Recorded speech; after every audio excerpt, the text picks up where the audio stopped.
Saya kalau dialog dengan pastor pendeta baik di Indonesia maupun luar negeri, selalu saya banggakan Islam. Satu-satunya agama di muka bumi ini yang kitab sucinya tidak bisa dirusak dan diacak hanya Al-Quran. Subhanallah. Inna nahnu nazzalna dzikra wa inna lahu lahafizun. Kami yang menurunkan Al-Quran dan kami yang memelihara. Satu titik pun tidak ada yang hilang dari Al-Quran sampai hari kiamat. Sering saya katakan, demi Allah saya tidak pernah bangga dengan Batak saya bangga dengan Islam saya. Kalau orang menghina pribadi saya, menghina Batak, silakan. Tapi agama dihina, kita harus bangkit. Allahu Akbar. Harus bangkit sampai titik darah penghabisan, karena Al-Quran al-haq datangnya dari Allah. Kalau pribadi kita dihina, puji Allah, subhanallah. Tapi kalau Al-Quran dihina, kita harus bangkit demi Allah. Kenapa kita bangkit membela Al-Quran? Wa tammat kalimatu rabbika sidqa wa adla. Telah sempurna kalimat Allah, namanya Al-Quran, sidqa wa adla, benar dan adil. Karena orang yang kembali kepada Al-Quran apa? Fala khaufun alaihim wala hum yahzanun. Siapa yang patuh kepada Allah, mengikuti perintah Allah dalam Al-Quran, dijamin fala khaufun alaihim wala hum yahzanun. Tidak ada kekhawatiran bagi mereka dan tidak bersedih hati. Orang yang pada Al-Quran tidak akan pernah sombong ketika kaya, tidak minder ketika miskin, tidak merasa hina ketika dilecehkan orang, tidak pernah bangga ketika dipuji. Itu orang beriman, Pak. Kita jadikan Al-Quran bahasa bacaan terbaik, sandaran hidup kita. Bisa? Insya Bapak tahu sekarang. Pernah ke Amerika? Pernah ke Amerika? Belum? Kasihan ya. Di Amerika itu saya lihat, Pak, bacaan yang paling banyak adalah Al-Quran. Bahkan Paus Benediktus ke-14 di Vatikan, yang terbanyak dia baca malam hari bukan Injil tapi Al-Quran. Dzalikal kitabul la raiba fihi hudal lil muttaqin. Inilah kitab, tidak ada keraguan di dalamnya. Kenapa tidak diragukan? Yang menurunkan Allah yang Maha Tahu, yang membawa malaikat Jibril yang tidak dusta dan tidak pelupa, yang menerima Rasulullah yang sempurna, yang mendapat hidayah kita sampai hari ini di Indonesia. Sebuah bacaan yang mulia, enak dianalisa, gampang dibaca, menguntungkan mengamalkannya, berdosa meninggalkannya. Itulah Al-Quran, subhanallah. Keunggulan kedua umat Islam selalu bicara saya depan pastor dan pendeta. Pak pastor, demi Allah, satu-satunya agama di muka bumi ini yang orangnya bersih, suci, hanya Islam dan umatnya. Contohnya apa? Tidak sah kita sholat kalau tidak berwudu, tidak sah wudu kalau tidak air suci dan mensucikan. Secara teori medis dan uji klinis, Fanta, Coca-Cola, kopi itu bersih secara medis, tapi maaf, tidak bisa dipakai untuk berwudu. Tapi sayangnya umat Islam hanya membersihkan wudunya, tapi tidak membersihkan lingkungannya. Umat Islam sayang suci ketika berwudu, tapi tidak suci dalam ucapannya. Belum bisa mensolatkan kehidupan seperti dia solat dalam hidupnya. Rajin orang solat kadang masih jahat, suka mengaji tapi masih ngurumpi, suka sedekah tapi kadang masih serakah, berangkat haji tapi masih korupsi. Kenapa? Innas salata tanha 'anil fahsyi wal munkar wal baghi. Fungsi ini belum sempurna pada diri kita. Sesungguhnya solat mencegah perbuatan keji dan mungkar. Tapi kenapa ada orang solat masih memilih Ahok?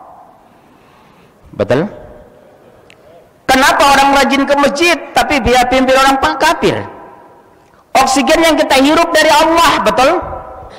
Air tanah kita sedot dari Allah, ruh yang di tubuh kita dari Allah, mati kita kembali kepada Allah. Kenapa masih memilih Ahok? Di sini belum sempurna. Mulutnya berucap membaca Al-Quran, tapi hatinya menghina Al-Quran. La tattakhizu yahuda wan nasara awliya. Diharamkan kamu menjadikan orang Yahudi dan Nasrani sebagai pemimpin, sebagai wali, sebagai saksi, sebagai sahabat. Maaf, saya Batak asli, Pak. Bapak saya Situmorang, ibu saya Sitorus, dari Persembilan Porsea, sekampung dengan Jenderal TB Silalahi.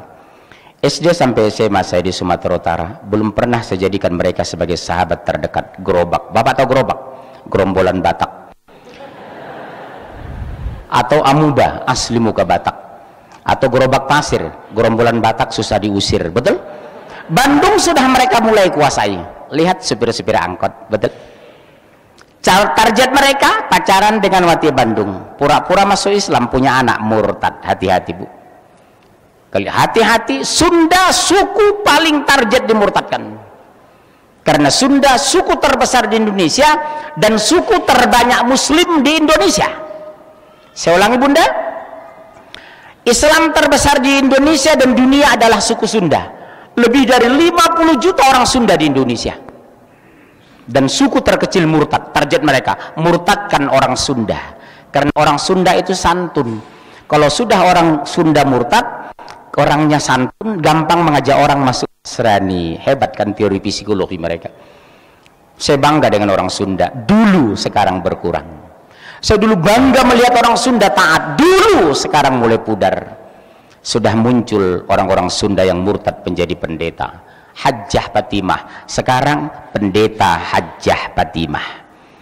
Di Cirebon, Danu Khalil Winata, Ustadz sarjana dari Sekolah Tinggi Ilmu Agama Islam Cirebon, sekarang pendeta Danu Khalil Winata. Dulu saya bangga demi Allah, bangga dengan Sunda. Sekarang kebanggaan itu mulai pudar. Sudah kupergoki orang-orang Sunda di Cianjur, Sukabumi, pindah agama, bangga dengan Nasrani. Subhanallah. 2 bulan lalu saya takbil akbar di Sukabumi. Neneknya masih pakai hijab, cucunya sudah bersalib digendong. Tapi orang mah cicing wairi ditu, abdi mah bingung kumaha. Cicing sadana. Yang kedua, selalu saya banggakan ketika saya dialog dengan Nasrani. Demi Allah, kenapa kami orang Batak rabi-rabi masuk Islam? Saya bilang, satu-satunya agama di muka bumi yang bisa dipertanggungjawabkan secara ilmiah hanya Islam. Makan kita teratur, makanan kita halalan thayyiban. Kenapa Bunda disuruh berhijab menutup aurat? Kenapa kita berbusana santun menutup aurat? Karena kita agama mulia, agama tinggi, agama calon surga. Kenapa orang Nasrani tidak ada peraturan, semua bisa dimakan, orang-orang kafir busananya tidak jelas? Jawabnya, karena jatah mereka neraka jahanam. Kenapa kita banyak diatur? Karena kita mulia dan tinggi, kita agung dan calon surga. Kita harus bangga, tanamkan kepada anak, demi Allah nak, kamu harus bangga sebagai Islam, satu-satunya agama yang benar. Inna dina indallahil Islam. Begitu kamu murtad, neraka jahanam. Anak saya 3 laki-laki Pak.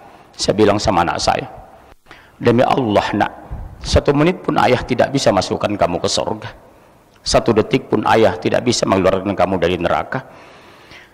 Agar kamu masuk surga, qul ati'u Allah wa ati'ur Rasul, patuhi Allah dan Rasul.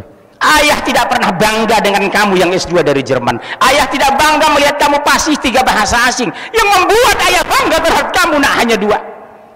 Di hari kematian ayah nak, kamu imam jenazah. Di hari kematian kamu nak, kamu husnul khotimah. Itulah kebanggaan ayah sama kalian nak. Di hari kematian ayah, kamu imam jenazah ayah nak. Jangan panggil ustadz mensolatkan ayah. Di hari kematian kamu, kamu husnul khotimah. Itulah anak kebanggaan dalam pandangan ayah dan Islam. Bukan berapa banyak rumah yang kamu punya, bukan berapa banyak mobil mewah yang digarasi kamu, bukan berapa miliar deposito yang kamu simpan, tapi di hari kematian kamu nak, husnul khotimah. Sepakat Bunda? Tanamkan kepada anak-anak, mama, umi, demi Allah nak, tidak bangga kamu kaya raya ketika kamu tidak mengenal Allah. Mama tidak bangga kamu S1 ITB, S2 Jerman kalau kamu tidak bisa sholat jenazah. Mama tidak pernah bangga rumah kamu mewah di Bandung kalau kamu tidak bisa baca Al-Quran. Demi Allah nak, tanamkan itu Bunda, mumpung kita masih hidup.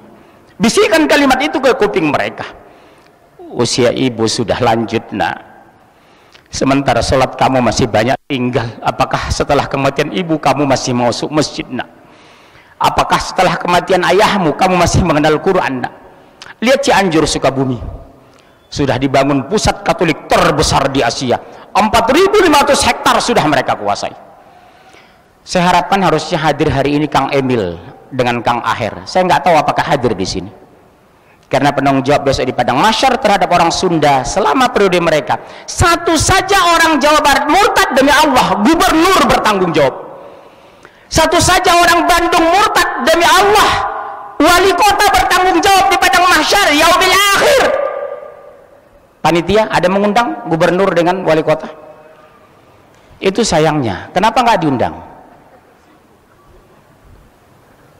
Saya Pak, kalau turun ke Sumatera, saya perintahkan wali kota, kejaksaan, dari kepolisian, mereka hadir. Suatu saat saya ceramah depan pejabat tinggi di Sumatera Pak. Apa saya bilang Pak, demi Allah Pak Bupati, Pak Wali Kota, saya bilang, satu saja lapar, satu saja murtad di kabupaten dan kota yang Bapak pimpin, demi Allah Bapak bertanggung jawab di padang mahsyar, wallahi. Apa yang terjadi Pak? Begitu turun saya mimbar, bangkit bupatinya, saya dipeluk menangis. Terima kasih Pak Munzir, cuma Bapak yang berani menegur saya seperti ini.